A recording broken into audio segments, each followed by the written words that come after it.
Nunca o ser humano teve tanta labilidade emocional. Pequenas frustrações tornam um tamanho do universo. Mas, meus queridos amigos, ninguém nega ninguém. Todos têm o poder de piorar os outros. Quem não se quer mudar a si própria não consegue. Porque se tentou mudar alguém teimoso, parabéns, porque ainda o tornou pior, mais teimoso. A pior maneira de mudar um ser humano é tentar mudá-lo radicalmente, levantando o tom de voz, criticando, apontando falhas. Todas as vezes que nós atuamos dessa maneira, nós estimulamos um fenómeno inconsciente que a maior parte não sabia que existia. Chama-se fenómeno RAM, Registro Automático da Memória. Fenómeno RAM, Registro Automático da Memória. Ele arquiva tudo o que você quer e até destaca o que você não quer. Se detesta alguém, sinto muito, mas essa pessoa vai dormir consigo e vai perturbar o seu sono, estragar os seus apetites e todas as ferramentas que nós, seres humanos, utilizamos ao longo da história para resolver os nossos problemas sociais e interpessoais, na verdade, pioraram esses problemas. Exclusão, negação, rejeição, ódio, raiva, sentimentos de vingança. Essas ferramentas que a maioria utiliza estimulam o fenómeno RAM a arquivar experiências traumáticas que eu chamo de janela assassina. Se alguém o ofendeu, o caluniou, injuriou, e se quiser banir do teatro da sua vida, ou do palco da sua história, não é assim. Se não vai arquivá-lo como, num caso traumático, como vai encarcerar o seu eu. Essa janela vai fazer com que a sua personagem, que a minha amiga ou o meu amigo quer tirar da sua história, vai ser a pessoa principal do teatro da sua mente. Porque teorias brilhantes como Piaget, Vygotsky, Arthur Schopenhauer, Kant, Hegel, Sartre, Merleau-Ponty e tantos outros não contemplaram isto, não contemplaram essa área. Eles desenvolveram conhecimentos importantes para a evolução da responsabilidade e para o processo sociopolíticas, mas não tiveram oportunidade de estudar o último cais da ciência, onde o eu se forma como gestor da sua vida humana. A maior parte não sabia que os estímulos estressantes fazem com que a sua vida fique sedimentada, levando a um encarceramento. E com isto eu quero vos dizer que o tempo da escravidão não acabou, mudou de endereço. Eu acho que todos nós, e a maioria de nós, andam com uma corrente de escravos do passado. O passado tem que servir de referência ao futuro, mas não tem que ser o seu futuro. O futuro tem que ser feito através da consciência. Não temos que criar pessoas disfuncionais e o mundo está cheio delas. Cheio. Portanto, queridos amigos, para construir relações intersociais saudáveis, até mesmo a nossa juventude não sabe lidar com contrariedades, com crise, rejeições, com situações que possam surgir de um dia para o outro, até mesmo qualquer frustração. Quando um aluno estuda de maneira adequada, mesmo que tenha um desafio de rejeição, se eles não estiverem preparados para serem os adultos de uma sociedade altamente complexa e exigente, será muito complicado. Se olharmos para a nossa volta, todos os executivos estão a perceber isso. Profissionais com 30 anos, que têm a parte emocional de 15 anos. São pessoas que não assumem responsabilidades. Olhamos para pessoas que tudo vai bem para essa gente quando o céu é de brigadeiro. quando mudam as qualidades e a vida, diante de uma crise, diante de uma necessidade de se reinventarem para se adaptar como o que estamos a passar agora, essas pessoas são capazes de vender até a própria energia para poderem sobreviver. Elas querem que o mundo gravite na sua órbita, mas não dão nada, de nada deles. Entram na casa dos outros para construir o seu próprio palco, mas na realidade não saem pela porta das traseiras, saem pela janela para não serem vistos. Estamos na altura de formar pessoas diferentes. Não há líderes. Há seres com conhecimento, que partilham conhecimento. Para fazermos da nossa vida um oásis, temos que olhar à nossa volta e percebermos que somos feitos de matéria. E para essa matéria evoluir, na parte socio-emocional, também não só para atuar, para prevenir transtornos emocionais, pessoais, as soluções não cognitivas, elas têm que ser através de um diálogo, são muito fortes. Eu vou-vos falar de algo que para mim é importante. A parte cognitiva, o mais importante nas situações cognitivas é o recolhimento de si mesmo. É não entrarem em foco, é conseguirem ter funções fundamentais de não choque para que um ser humano seja autor da sua própria vida. E eu disse, tenho um orgulho na minha filha tremendo e no meu filho.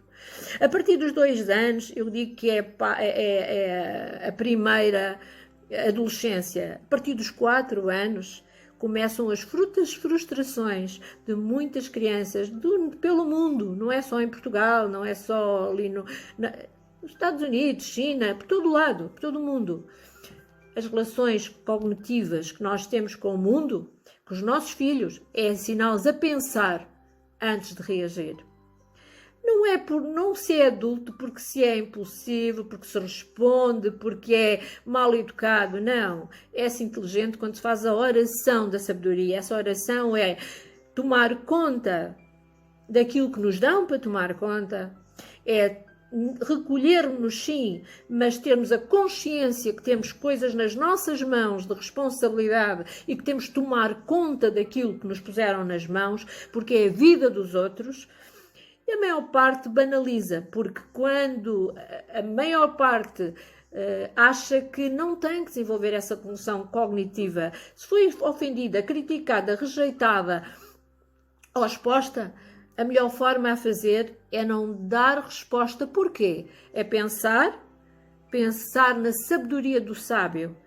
Porque esta pessoa me ofendeu? O que é que eu lhe fiz? O que é que se passou aqui? Eu tenho que gravitar na minha vida para a minha resposta. Não é gravitar na órbita da desconfusão mental do outro. Jamais.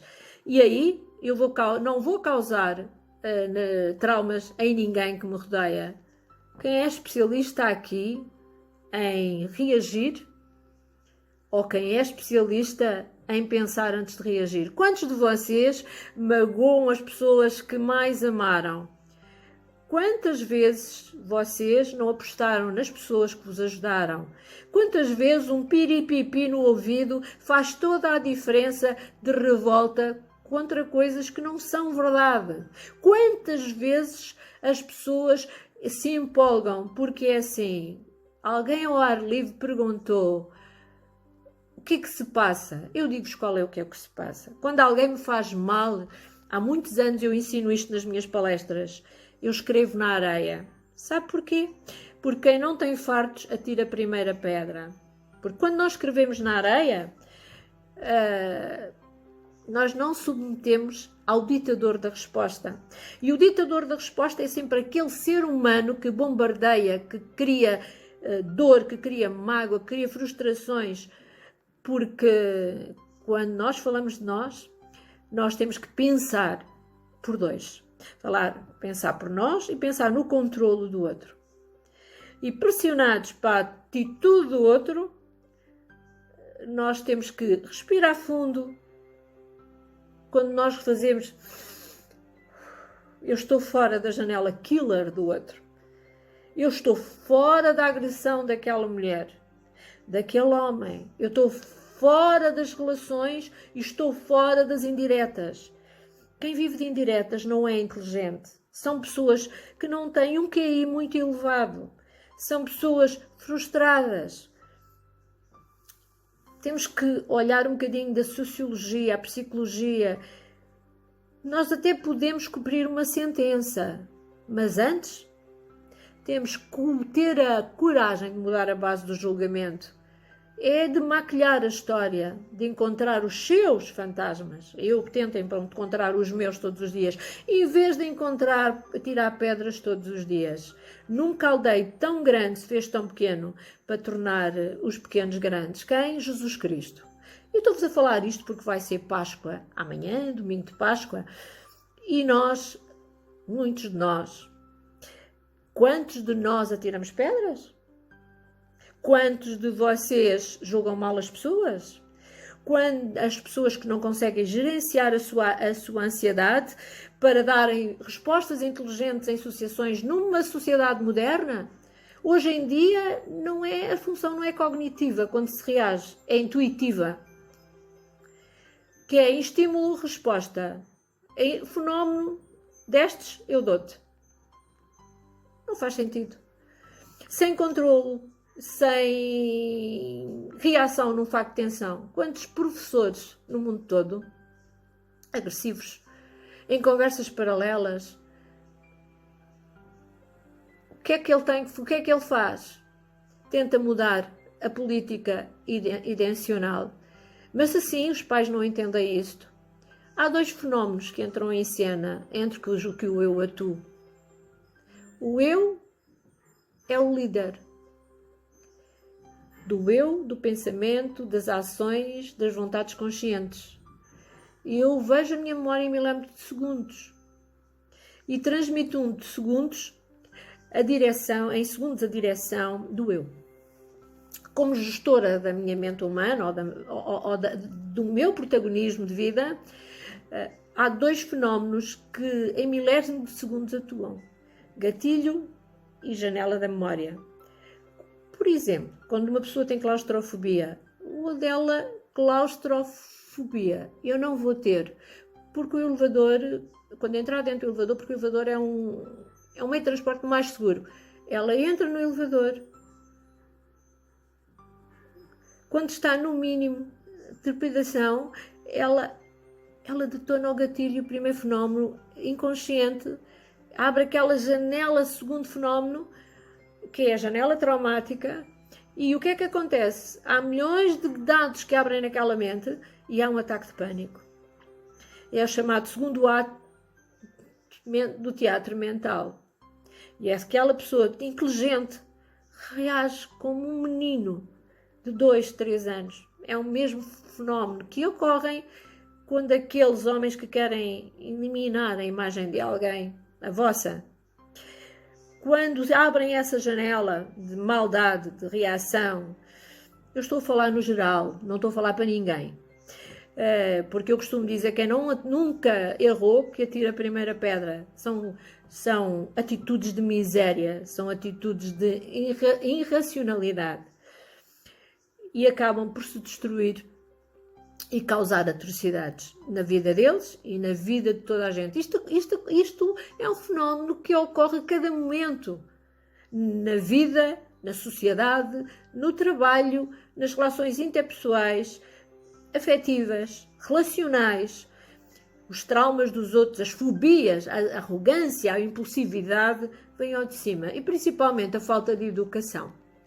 Até com profissionais de saúde mental, magistrados, advogados, médicos, brilhantes pensadores, podem cometer atrocidades no microcosmos e na sala de casa que são assustadores. Então, em vez de apontar a falha de alguém para mudar a sua forma emocional, não se feche no seu eu, seja o bio da sua própria vida.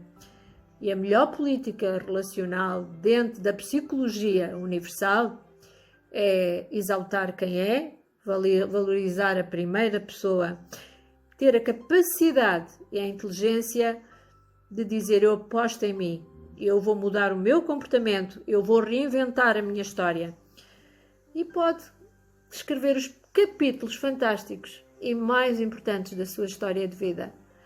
Quando não é possível, tome atitudes de pensar, tenha esse potencial, porque há um potencial enorme de cada ser humano que devemos trabalhar. Se tiver o seu eu maduro e se conseguir escrever a sua história, vai dar o salto sem precedentes. É por isso que, quando eu aplico esse programa em alguns dos meus pacientes, há grandes diferenças e grandes mudanças de comportamento. Porque ser médico não é prescrever. Ser médico não é falar com o paciente. Ser médico não é mudar-lhe a alimentação para que tenha uma boa dieta. Ser médico é falar, é ouvir, e a primeira é olhar para a função cognitiva de quem está à nossa frente. É perceber os erros, as mazelas dessa pessoa, o que é que ele levou ela a errar. Não é mudá-la, é tomar-lhe consciência do que é que ela pode mudar. E esses transtornos serão mudados em muitas situações. Especialidades há muitas, eu tenho várias e várias formações. Mas não é os diplomas que me cobrem a parede, nem a caneta com que eu escrevo, que me torna uma mulher de sucesso. É quando eu me despojo de tudo aquilo que eu tenho e me ponho de frente a frente, de igual para igual, e ter a capacidade de pensar que nem de julgar a pessoa que está à minha frente. Eu tenho que pensar e não julgar. Porque a maior parte de nós e a maior parte de vós perde o controlo com a educação dos filhos, que eles levam ao limite. Uma criança não é fácil de educar. Eu criei 2, sei o que isso é. Mas uma criança de 7 anos tem mais informação do que um imperador tinha no auge de Roma. Num dia, uma criança registra internet, jogos, internet, televisão. Eles dominam o mundo. E esse excesso de informação, mais o excesso de atividade, mais o excesso de celular, mais o excesso de TV, estimula não só o gatilho da memória antes do eu, mas também outro fenómeno que a maior parte não sabia que existia. Os brilhantes teóricos deviam ter estudado a construção de pensamento, que é a última fronteira de pensamento, o eu. O nosso eu é um copiloto do eu. É o autofluxo que centraliza milhares de vezes a memória do eu. Nunca pararam para pensar? A nossa mente é altamente complexa. Nós não interrompemos a construção de pensamentos. A construção já é um pensamento. É consciência de interrupção. Nunca ficaram perplexos? Que nós queremos perplexos, personagens que fazem a velório antes do tempo. A meditação vai ser a diferença em toda a humanidade. Ela não vai desacelerar o seu cérebro, ela vai acalmá-lo. Porque o seu cérebro, o seu coração, o seu cardiovascular nunca param. A sua parte muscular tem pasmos musculares durante o seu sono, porque eles não param. Mas se abrandar, se parar, se meditar, se olhar para a vida de outra forma, sem críticas, constrói o fluxo do autofluxo. Deixo-vos um beijo muito grande no vosso coração e pensem que a liberdade criativa que o Homo sapiens tem é muito mais complexo do que Freud pensava. Nós não temos, quando não temos problemas, a maior parte de nós os criam. Quando não têm nada para os perturbar, eles criam as suas próprias turbulências. Os maiores inimigos não estão fora de vocês, estão dentro de vocês. Vamos provar? Quem sofre por antecipação, já falámos no vídeo anterior. Quem não sofre por antecipação. Quem cria filmes acima da média. Porquê é que sofre por antecipação? Porquê é que sofre? Porque o fluxo vai lendo os arquivos e ancora nas janelas traumáticas. E aí desenvolve construções altamente sofisticadas, queridos amigos. Nós podemos e devemos ser gestores da nossa mente. Beijinho grande.